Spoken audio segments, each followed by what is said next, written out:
باب نمبر 30 کرسی و عرش و ملائکہ مقربین اور رزق و توکل کے بیان میں اللہ تعالیٰ نے فرمایا ہے وسع کرسیہ السماوات والارض، اس کا علم آسمانوں اور زمینوں پر حاوی ہے۔ بعضوں نے کرسی کے معنی ملک کیے ہیں اور بعضوں نے علم کے اور بعضوں نے فلک معروف کے۔ حضرت علی کرم اللہ وجہہ سے روایت ہے کہ کرسی موتیوں کی ہے جس کے طول کو خدا کے سوا کوئی نہیں جانتا۔ ایک حدیث میں ہے کہ 7 آسمان اور 7 زمین اور کرسی خدا کے علم کے سامنے ایسے ہیں جیسے جنگل میں ایک گول دانہ۔ ابن ماجہ سے روایت ہے کہ 7 آسمان کرسی کے پیٹ میں ہیں اور کرسی عرش کے شکم میں۔ اکرمہ رضی اللہ عنہ سے روایت ہے کہ آفتاب کرسی کے نور کا 17واں حصہ ہے اور عرش خدا کے پردوں کے نور کا 17واں حصہ ہے۔ ایک حدیث میں ہے کہ حاملین عرش اور حاملین کرسی کے مابین 70 پردے تاریکی کے ہیں اور 70 پردے نور کے۔ ہر ایک پردے کی مسافت 500 سال کی ہے۔ اگر یہ بات نہ ہوتی تو حاملین کرسی ان پردوں کے نور سے جل جاتے، اور عرش ایک نورانی جسم ہے جو کرسی کے اوپر ہے۔ بعضوں نے کہا ہے کہ عرش سرخ یاقوت کا ہے، بعضوں کا خیال ہے کہ سبز جوہر کا ہے، بعض کہتے ہیں کہ سفید موتیوں کا ہے، بعض کا خیال ہے کہ نور کا ہے، لیکن اصل بات یہ ہے کہ اس کی حقیقت کو کوئی نہیں جانتا۔ ہم کسی رائے کو یقینی خیال نہیں کر سکتے۔ علم حیت کی اصطلاح میں عرش کو فلک تاسع یعنی 9واں آسمان، فلک الاعلی و فلک الافلاک اور فلک الملس یعنی ستاروں سے خالی کہتے ہیں، کیونکہ ان کے نزدیک تمام ستارے 8ویں آسمان میں ہیں، جس کو وہ فلک البروج کہتے ہیں، اور شرع کی اصطلاح میں اس کو کرسی کہتے ہیں، اور عرش تمام مخلوقات کی چھت ہے اور کوئی چیز اس کے احاطے سے خارج نہیں، اور اس کی حقیقت انسانی علوم سے بالاتر ہے۔ وہاں عقل انسانی کی مجال نہیں ہے۔ انسان کی کیا طاقت ہے کہ علم الہی کی کنہ کو پا سکے؟ بس اللہ پر توکل کرنا چاہیے، جیسا کہ اللہ تعالی نے فرمایا ہے فَإِن تَوَلَّوْا فَقُلْ حَسْبِيَ اللَّهُ لَا إِلَٰهَ إِلَّا هُوَ عَلَيْهِ تَوَكَّلْتُ وَهُوَ رَبُّ الْعَرْشِ الْعَظِيمِ۔ اگر وہ منہ پھیر جائیں تو کہہ دے مجھ کو اللہ کافی ہے، اس کے سوا کوئی معبود نہیں ہے، میں اسی پر توکل کرتا ہوں اور وہ بڑے عرش کا مالک ہے۔ بے شک رسول اللہ صلی اللہ علیہ وسلم نے توکل کو پورا نبھایا جیسا کہ حکم دیا تھا۔ اسی واسطے تورات وغیرہ کتب آسمانی میں آپ صلی اللہ علیہ وسلم کو متوکل کے نام سے یاد کیا گیا ہے، کیوں نہ ہو جبکہ توکل توحید و معرفت کی فرع یعنی شاخ ہے، اور رسول اللہ صلی اللہ علیہ وسلم موحدین کے سردار اور عارفوں کے سرتاج ہیں۔ توکل اسباب کے منافی نہیں ہے جیسا کہ وہم ہوتا ہے، بلکہ اسباب و شرائط کا تلاش کرنا بھی مامور و مفروض ہے۔ ایک اعرابی نے رسول اللہ صلی اللہ علیہ وسلم سے دریافت کیا، کیا میں اپنی اونٹنی کا زانو باندھ دوں یا اسے چھوڑوں اور توکل کروں؟ فرمایا زانو باندھ دے اور توکل کر، یعنی توکل اسباب کے ساتھ شرط ہے، بغیر اسباب کے توکل لا حاصل ہے۔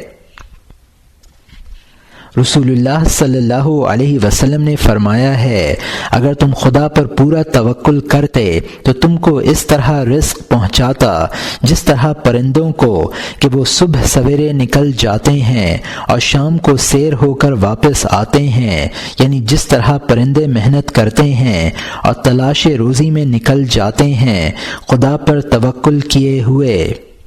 اگر تم بھی اسباب حصول اشیاء کو ہاتھ سے نہ دو اور اس کا انجام خدا پر چھوڑ دو تو تم بھی خوشحال ہو جاؤ۔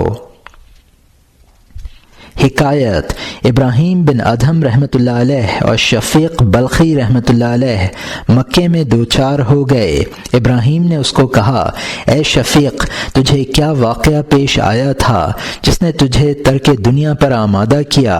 کہا کہ میں ایک جنگل میں گزر رہا تھا، کیا دیکھتا ہوں کہ ایک پرندہ شکستہ پر و بال بدحال جنگل میں پڑا ہے۔ میں نے دل میں کہا کہ آؤ دیکھیں اس کو کس طرح رزق باہم پہنچتا ہے۔ میں اس کے مقابل بیٹھ گیا، اتنے میں ایک پرندہ اپنی چونچ میں ٹڈی لے کر آیا اور اس کو اس بیمار پرندے کی چونچ میں رکھ دیا۔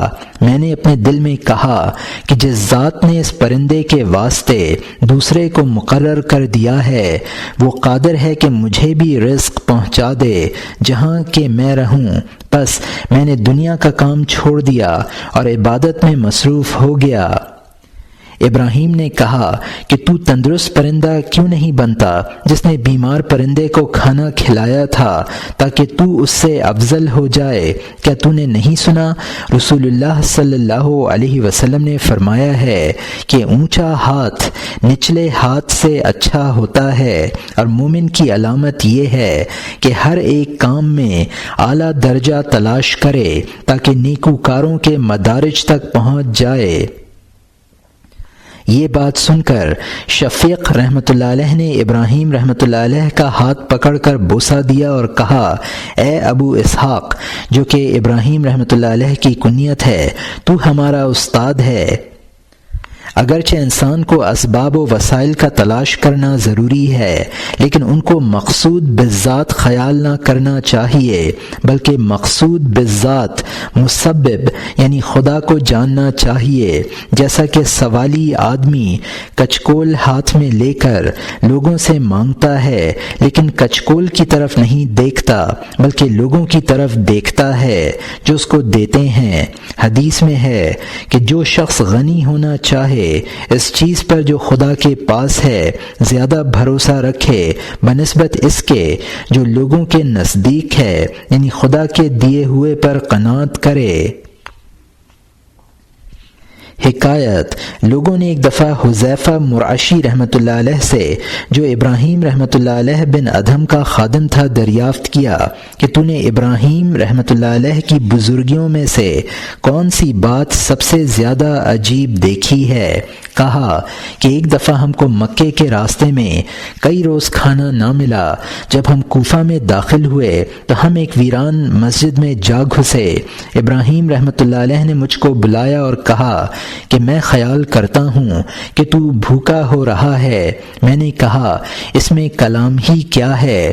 فرمایا کہ کاغذ و قلم و دوات لاؤ۔ میں لایا، آپ نے اس پر بسم اللہ کے بعد لکھ دیا، انت مقصود بکل حال والمشار الیہ بکل معنی، تو ہر حال میں اور ہر قیل و قال مقصود بالذات و مطلوب بالحق ہے، تیرے سوا کوئی ملجا و ماوا نہیں۔ اس کے بعد اشعار ذیل لکھے، انا حامدن انا شاکرن انا ذاکرن انا جامعن انا ذائعن انا عارین ہی ستۃ وانا الذمین لنصفها فکن الذمین لنصفها یا باری مدحی لغیرک لحب نار خفتها فاجر عبیدک من دخول النار۔ میں حمد کرنے والا، شکر کرنے والا اور ذکر کرنے والا ہوں۔ میں بھوکا ہوں، تباہ حال ہوں، ننگے بدن ہوں۔ یہ 6 چیزیں ہیں اور میں صرف 3 یعنی حمد، ذکر و شکر کا ضامن ہوں۔ بس باقی 3 یعنی جو یعنی بھوک، ہلاکت و برہنگی کا یا الہی تو ضامن ہو۔ تیرے سوا کسی اور کی تعریف کرنا آگ کا بھبوکا ہے جس سے میں ڈرتا ہوں۔ بس اپنے بندوں کو آگ میں داخل ہونے سے بچا لے۔ پھر مجھے وہ کاغذ دے دیا اور کہا اس کو لے جا، مگر دل کو کسی غیر کے ساتھ نہ لگانا، اور جو تجھے سب سے پہلے ملے اسے یہ رقعہ دے دینا۔ میں باہر نکلا، سب سے پہلے مجھے ایک شخص خچر پر سوار ملا۔ میں نے اسے وہ رقعہ دے دیا، اس نے لیا اور مطالعہ کیا اور رویا اور کہا، اس رقعہ کو لکھنے والا کہاں ہے؟ میں نے کہا فلانی مسجد میں اترا ہوا ہے۔ اس نے مجھ کو 600 دینار کی تھیلی دے دی اور چلا گیا۔ دریافت کرنے سے معلوم ہوا کہ وہ نصرانی تھا۔ میں نے ابراہیم رحمۃ اللہ علیہ کی خدمت میں آ کر سارا ماجرا سنایا۔ فرمایا کہ ابھی تھیلی کو ہاتھ نہ لگاؤ، اس کا دینے والا ایک گھڑی کے بعد آتا ہے۔ جب ایک ساعت ہوئی تو وہ نصرانی آیا اور ابراہیم کے سر پر کھڑا ہو کر اس کو بوسہ دیا اور مسلمان ہو گیا۔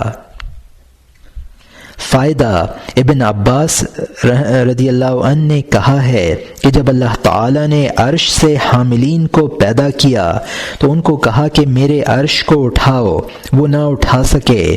پھر ان میں سے ہر ایک کے ساتھ 7 آسمانوں کے فرشتوں کے برابر فرشتے پیدا کیے اور کہا کہ میرا عرش اٹھاؤ، وہ نہ اٹھا سکے۔ پھر ہر ایک کے ساتھ زمین و آسمان کے فرشتوں کے برابر فرشتے پیدا کیے اور کہا کہ میرے عرش کو اٹھاؤ، وہ نہ اٹھا سکے۔ پھر فرمایا کہو کہ لا حول ولا قوت الا باللہ۔ جب یہ کلمہ انہوں نے کہا تو عرش کو اٹھا لیا اور ان کے قدم 7 زمین میں ہوا کی پیٹھ تک پہنچ گئے اور کسی چیز پر قائم نہ ہوئے۔ جب ان کے قدم کسی چیز پر جم نہ سکے تو انہوں نے عرش کو پکڑ لیا اور لا حول ولا قوت الا باللہ کہتے رہے۔ ایسا نہ ہو کہ ان کا پاؤں ڈگمگا جائیں اور گر پڑیں۔ بس وہ عرش کو اٹھائے ہوئے ہیں اور وہ ان کو اٹھائے ہوئے ہے اور پھر ہر ایک قدرت سے اٹھایا ہوا ہے۔ روایت ہے کہ جو شخص صبح و شام حسبی اللہ لا الہ الا ہو علیہ توکلت وہو رب العرش العظیم 7 دفعہ کہتا رہے، اللہ تعالیٰ اس کے تمام حوائج بر لاتا ہے۔ اور دوسری روایت میں ہے کہ دنیا و آخرت کی ضروریات کو پورا کر دیتا ہے۔